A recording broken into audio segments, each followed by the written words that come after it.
Continuando em relação à nossa última aula, nós temos a aplicação aqui desse exemplo. Então, aqui nós temos uma treliça de cobertura de madeira sujeita aos seguintes carregamentos verticais distribuídos por área de comprimento. Então, aqui reforçando, valores positivos indicam uma carga no sentido da carga gravitacional, uma carga com direção da gravidade. Valores negativos têm uma carga com sentido contrário à ação gravitacional. Então, aqui o que nós temos? Nós temos um peso próprio da estrutura mais o peso próprio da cobertura de 0,8 kN por metro. Então, imagine que a gente está falando de uma estrutura linear. Então, a cada metro desse elemento, nós temos uma carga de 0,8 kN aplicada, né? Então, aqui nós temos também uma carga acidental. Então, uma carga acidental de 1,5 kN por metro. Nós temos um vento de sobrepressão de 1,3 kN por metro. E nós temos um vento de sucção com uma carga negativa de 1,8 kN por metro. O que essa carga negativa aqui vai representar para a gente? Vai representar que a gente vai estar atuando num sentido favorável, uma combinação favorável, certo?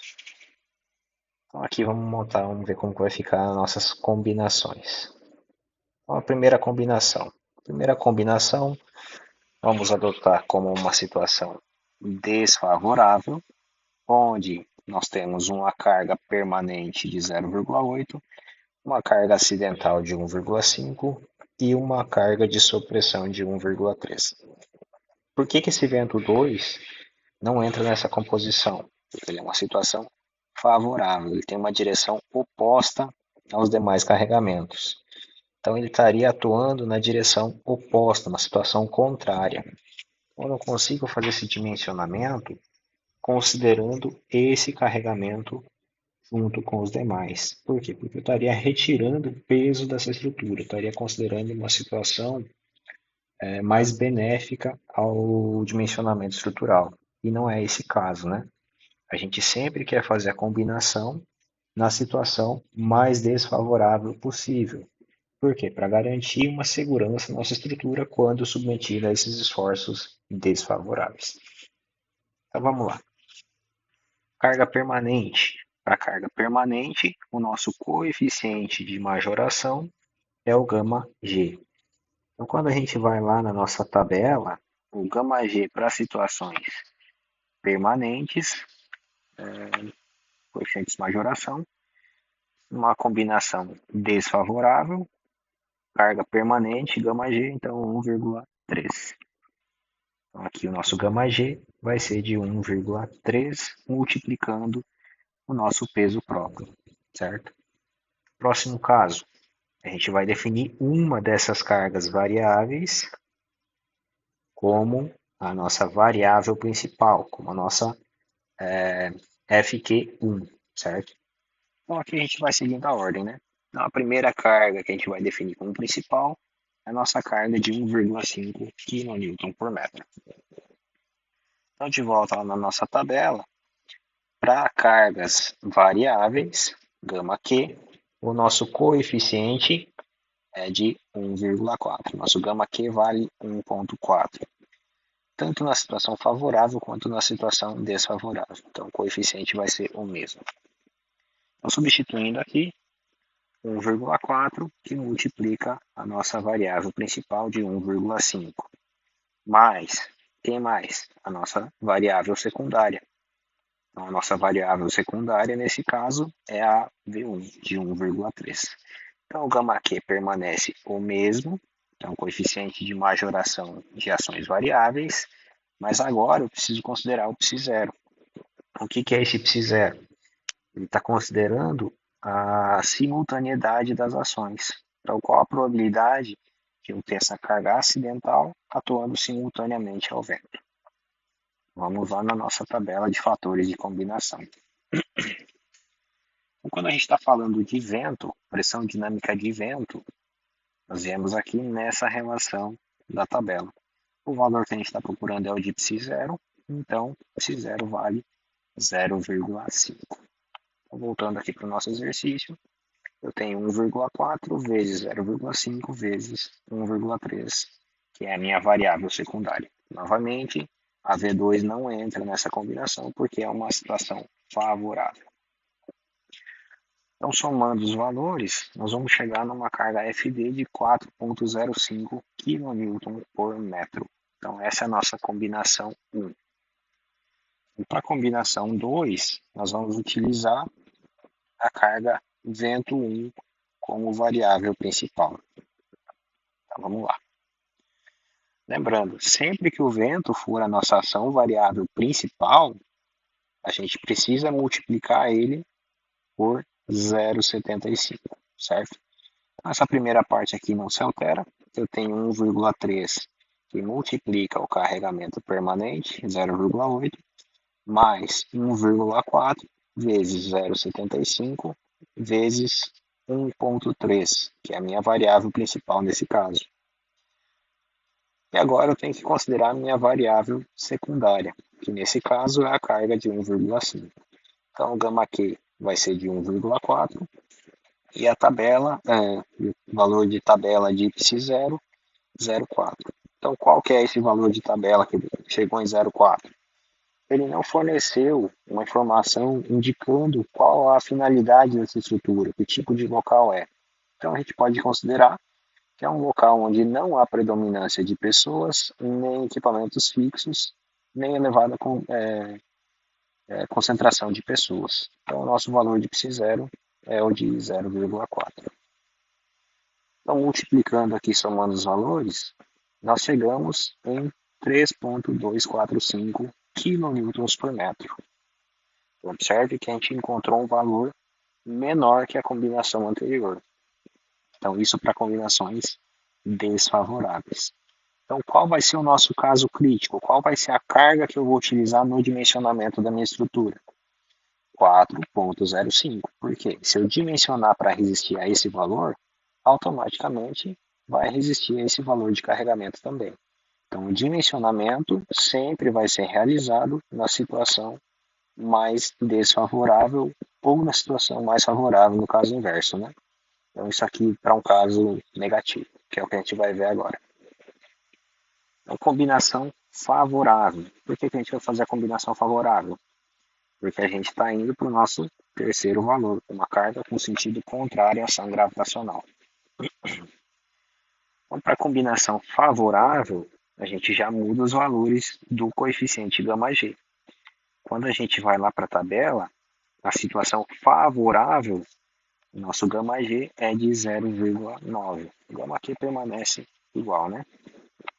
Então, aqui nós temos γg que multiplica a ação permanente mais 1,4 vezes 0,75, porque é 1,4, γq. 0,75, carregamento de vento como variável principal, vezes menos 1,8. Isso vai dar um FD de menos 1,17. O que isso quer dizer, esse valor negativo? Para a combinação, eu tenho uma inversão de esforços. Então, nesse caso aqui, eu poderia associar a uma força de compressão. Então, se a gente estivesse analisando um pilar, por exemplo,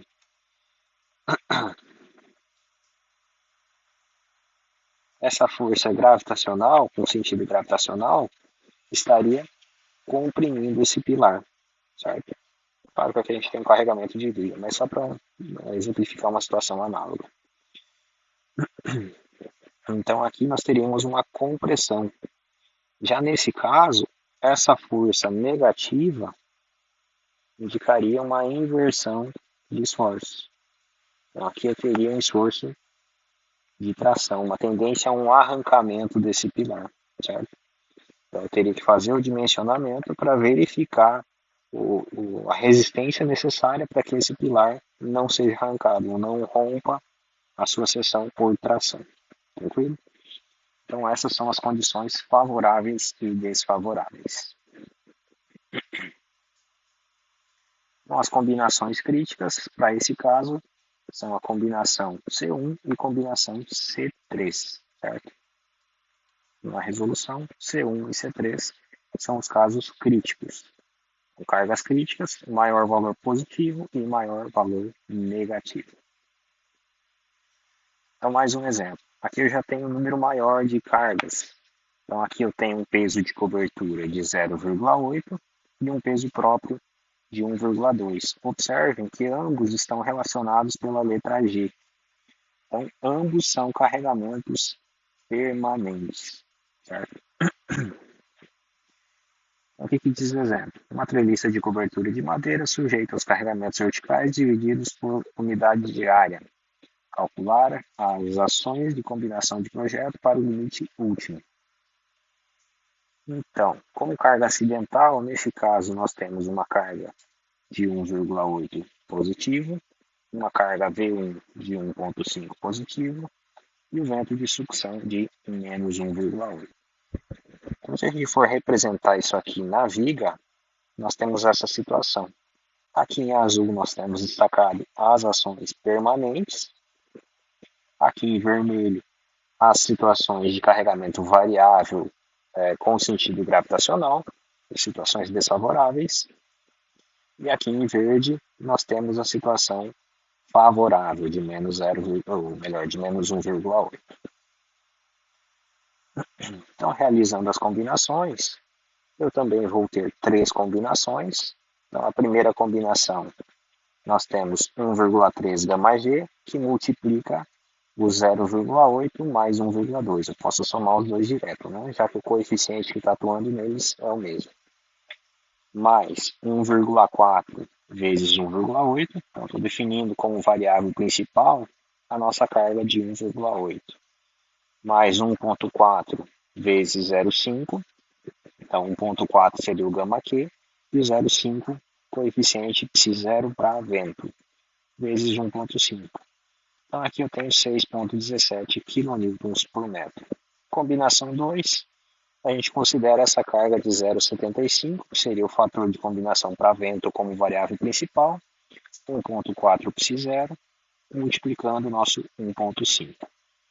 Para o carregamento secundário, né, nós temos 1,4 que é o psi0, 0,4 situação com baixa concentração de pessoas e equipamentos fixos, e 1,8 como carregamento. Então aqui nós temos uma combinação que chega em 5,183 kN por metro. E a terceira combinação, que seria a nossa combinação favorável, então o gama G vira 0,9, que multiplica 2, mais 0,75 vezes 1,4, fator de vento, multiplicando o gama Q, vezes menos 1,8. Então eu tenho uma situação negativa também com inversão de valores.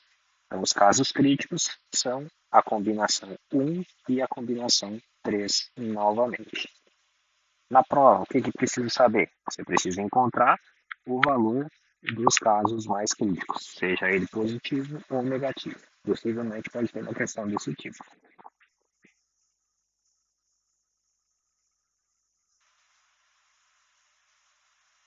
Então, aqui mais uma combinação, mais um exercício de combinação. Determine as máximas solicitações no topo de um pilar de uma biblioteca. Aqui a gente já tem a situação de uma biblioteca, com base nas combinações últimas normais, considerando os seguintes valores nominais das ações. Nós temos um peso próprio de 500 kN, uma sobrecarga Q1 de 500, uma sobrecarga Q2 de 200, uma variável V1 de 250 e um vento 2 de menos 750. Então, também combinações normais, então, a mesma equação. Então, aqui como que fica?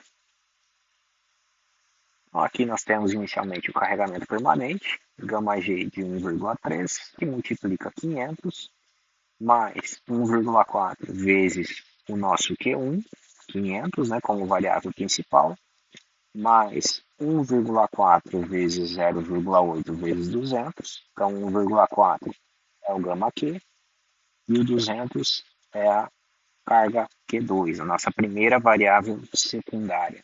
Então, cada carga variável secundária tem o seu respectivo coeficiente psi0. Então, aqui ele está falando que é uma sobrecarga. Uma sobrecarga de biblioteca, Quando a gente vai avaliar aqui nos coeficientes, bibliotecas, arquivos, oficinas e garagens, o nosso psi0 é de 0,8. Então, diferente dos locais onde não há concentração de pessoas e também não corresponde a uma carga de pressão de vento. Então, aqui nós temos 1,4 vezes 0,8 vezes 200. Mais a próxima carga variável. Então, aqui já seria a nossa carga V1, nosso vento 1, onde nós temos 1,4, que multiplica 0,5, que é o valor de psi0, que multiplica 250, que é o valor do carregamento. Então, nessa combinação, nós vamos chegar em 1.749 kN. Combinação 2, nós estamos variando a nossa variável, estamos alternando a nossa variável principal. Então, nesse caso, eu estou utilizando como variável principal a nossa carga Q2. Então, aqui o coeficiente de biblioteca permanece ativo para a sobrecarga Q1, que seria a variável secundária, né? E aqui a carga de vento permanece a mesma. Então, na combinação 2, nós chegamos em 1.665 kN. Combinação 3. Combinação 3, nós estamos adotando como variável principal a carga de vento. 1,4 vezes 0,75 mais 1,4 vezes 0,8, que multiplica 500 mais 200. Como as duas sobrecargas são sobrecargas de biblioteca, os coeficientes são os mesmos. Então aqui a gente chega em 1.696,5 kN. E na combinação 4, nós temos uma situação favorável. Então, gama G passa a 0,9 e a gente atua com uma carga de vento como variável principal de menos 750. Então, chegamos em menos 337,5 kN. Então, as combinações críticas são a combinação 1 e a combinação 4.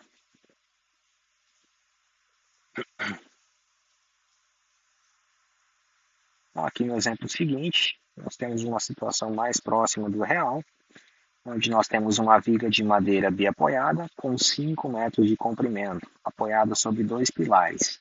E cada um desses pilares tem uma seção de 5 centímetros por 5 centímetros.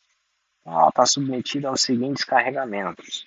Nós temos um valor positivo indicando carga no sentido gravitacional, e ele pede para calcular as ações combinadas para o projeto no estado limite último e determinar os esforços de cálculo, verificar se o pilar atende aos critérios de segurança no estado limite último. Então, a gente vai precisar determinar a tensão resistente de projeto à tração paralela às fibras e também a compressão. Como o valor base para a tração, ele informa que o valor A compressão média dos pilares é de 93,1 megapascal e a umidade no local de implantação é de 80%. Então aqui a gente vai precisar também trabalhar com a resistência desses pilares, calcular qual é a resistência de projeto para tração e para compressão, associada aos carregamentos aplicados na estrutura. Então, carregamento permanente 0,8, acidental 1 de 1,5, seria uma carga variável, e a vento 1 de 1,3, também situação desfavorável. E o vento 2 de menos 1,8. Então aqui ele está informando que nós temos 5 metros de comprimento para essa viga. Então aqui, primeiro passo, a gente vai fazer as combinações.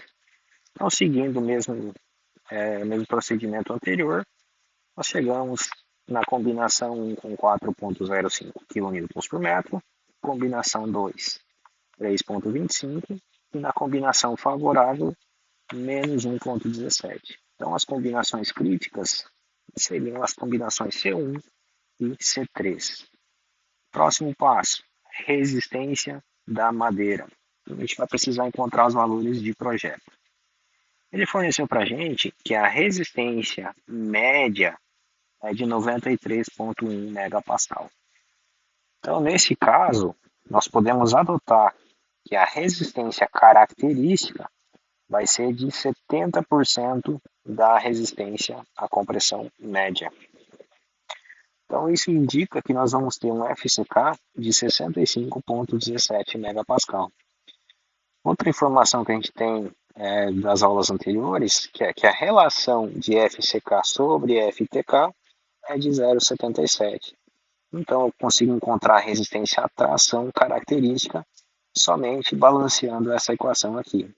Eu passo esse aqui multiplicando e passo esse aqui dividindo. Então, eu encontro com o FTK, resistência à tração característica, 84,64 megapascal. Então, esses são valores característicos de tração e de compressão. Preciso converter isso em valores de cálculo, certo? Então, como que eu vou fazer isso? Aplicando os coeficientes Kmod. Então, eu tenho Kmod 1 e Kmod 2. Então, o que ele falou aqui de informação no exercício? Qual é a duração do carregamento?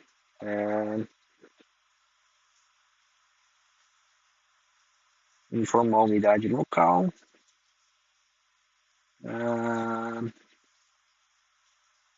Valor positivo indica carregamento gravitacional. Determinar os esforços de cálculo e verificar se atendem aos critérios de segurança. Então, ele não informou para a gente qual é o tempo de duração para esse carregamento, quanto tempo dura esse carregamento. Então, vamos analisar aqui o que a gente tem. Ele usou um Kmod 1 de 0,6. Se a gente vem aqui no Kmod 1 0,6, nós estamos considerando que esse carregamento vai atuar de forma permanente. Então, ele está considerando uma duração permanente do carregamento. Classe de umidade. O que nós temos na classe de umidade? 80%. Umidade classe 3. Então, o Kmod 2 para a umidade classe 3 vai ser de 0,8. Então, resolvendo aqui, o nosso Kmod 1 para a carga permanente é 0,6 e Kmod 2, 0,8, correspondente à classe de umidade 3. Então, isso vai fornecer uma resistência à compressão de cálculo de 22,34 megapascal. Para a tração, os coeficientes são os mesmos, né? Gama W, relembrando, é 1,4 para todas as situações, exceto esse isolamento. Então, a resistência à tração de cálculo, 29,02 megapascal. Então, aqui vamos trabalhar inicialmente com a combinação 1. Ele falou para a gente que a combinação crítica, nesse caso, ficou em 4,05 kN por metro. E nós temos esse carregamento atuante por 5 metros. Então, como que eu vou encontrar as reações de apoio? Nesse caso, como eu tenho um carregamento simétrico, ele está atuante ao longo de toda a estrutura dessa viga, eu consigo dizer que esse carregamento de 4,05 vezes 5 metros, eu vou encontrar uma carga pontual. Estou convertendo esse carregamento distribuído em uma carga pontual no centro dessa viga. E dividido por 2 por quê? Porque eu tenho duas reações de apoio. Eu tenho um AY e eu tenho um BY. Então a carga AY, que vai ser igual à carga BY, vai ser de 10,125 kN. É um carregamento de compressão nesses pilares. Eu sei que tensão é igual a força sobre área. A força a gente encontrou, a força da reação de apoio. E a área? Qual vai ser a área? Ele falou para a gente que esses pilares têm 5 por 5 centímetros. Então, se a gente resolver isso aqui, nós vamos dividir essa força por 0,05 vezes 0,05. Então, ele vai fornecer 4.500 kPa. Por que só em kPa? A área eu tenho em metros e a força eu tenho em kN. Isso dá kPa. Para transformar isso aqui para megapascal, eu divido tudo por 1.000. Então, eu tenho uma tensão de compressão de 4,05 megapascal. Então, qual foi a tensão resistente que a gente encontrou? Nós encontramos que a tensão resistente à compressão foi de 22,34 megapascal. Então, a solicitante foi de 4,05. Então, nós temos uma condição segura. A tensão solicitante foi menor que a tensão resistente. 22,34 é maior que 4,05. Então, ela atende aos critérios de segurança. A gente pode fazer a mesma verificação no caso de tração, que seria referente à combinação 1. Então, isso aqui fica com uma atividade complementar. Na prova, eu posso pedir as duas, claro, né? É o mesmo processo. Você tem a tensão, você tem a força distribuída na vida, similar a esse exemplo aqui, 4,05 lá menos 1,17. A única diferença é que ao invés de usar a força de compressão, a resistência à compressão, a gente vai fazer a verificação em relação à tração. Tranquilo?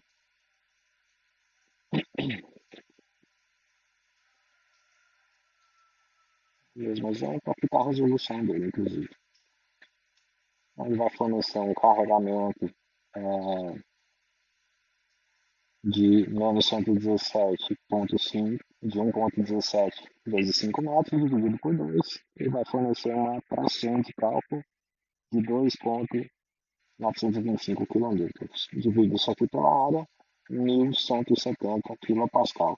Converte para megapascal, nós temos 1,17 MPa como tensão solicitante, que é menor que a tensão resistente de tração. Então, nos dois casos, nós temos a condição de segurança garantida.